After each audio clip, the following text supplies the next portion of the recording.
wasiirka xanaanada xoolaha xukuumadda Soomaaliya iyo wafdi ka socda dowladda Sacuudiga ayaa kormeer ku tagay macjarka xoolaha ee ku yaala deegaanka Jazeera ee duleedka magaalada Muqdisho. Ujeedka kormeerka ayaa ahaa hubinta hanaanka uu u shaqeeyo maxjarka qaybihiisa kala duwan iyo qaybta caafimaadka si loo hubiyo badqabka xoolaha maxjarka ku jira. xasan muuse tuuxu waa maamulaha maxjarka Jazeera wuxuuna ka warbixinayaa ujeedka ay wasaaradda xanaanada xoolaha iyo wafdigan ka socda Sacuudiga ay u kormeerayeen. maanta waxaan noo imaaday wafdi ka socda Sacuudi wafdigaas oo kormeer ku maraya maxaajirta Soomaaliya ayagoo ka soo bilaabeen Somaliland maxaajirta ku taal ilaa 3 maxjar Puntland oo 2 maxjar ku taala waxay ku soo xijiyeen hadda ugu dambeeyay maxjarka Jazeera ay maanta imaadeen ayagoo u kurgalayaan borosijarada oo maxjarka u shaqeeyo qaabka caafimaad waxyaabihii looga baahnay oo maxaajirta standardkii laga rabo ma leeyahay dhammaantood waxyaabahaas ay hubiyeen xiriyaha xoolaha lagu xireeyo sida loo buufiyo caafimaadkooda laabka ma dhameystiran yahay daawadiisa wixiisa dhan marka insha Allah wafdi qaabkaas u socdo wahay say u dib ujeedadoodana waxay tahay say dib ugu furaan xoolihii Soomaaliya oo hakadeen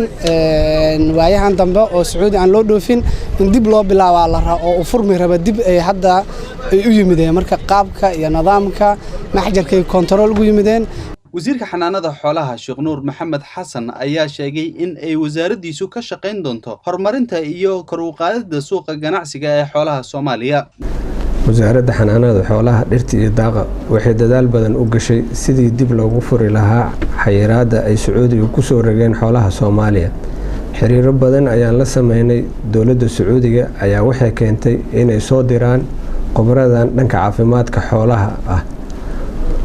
ee kormeerka ku soo kala sameeyay magaalooyinka kala duwan ee ka tirsan dalka Soomaaliya si ay u qiimeeyaan heerka caafimaad iyo tayada ay leeyihiin xoolaheena waana ku kalsoonahay tayada xoolaha inay gaarsiisan tahay heer caalami ah. wasaaradda xanaanada xoolaha waxaa ka go'an kor u qaadista ganacsiga xoolaha iyo wax soo saarkooda in aan sii joogteyno suuqyadii hore u jiray iyo kuwa cusubna aan u abuurno. waxaan mahad gaar u celinayaa madaxweynaha Jamhuuriyadda Federaalka Soomaaliya oo xoog saaray sidii dib loogu furi lahaa xayiraadda xoolaha Soomaaliya isla markaana hadda ay meel wanaagsan marayaan. waxaan u mahad celinayaa safiirka Soomaaliya u fadhiya dalka Sacuudiga Ambassador Daahir Maxamuud Geele ganacsatada Soomaaliya iyo shaqaalaha wasaaradda oo mar walba ku hoolan arintan sidii xayiraadda loogu qaadi lahaa xoolaha Soomaaliya. Nuur Maxamed Cali, Universal TV, Muqdisho.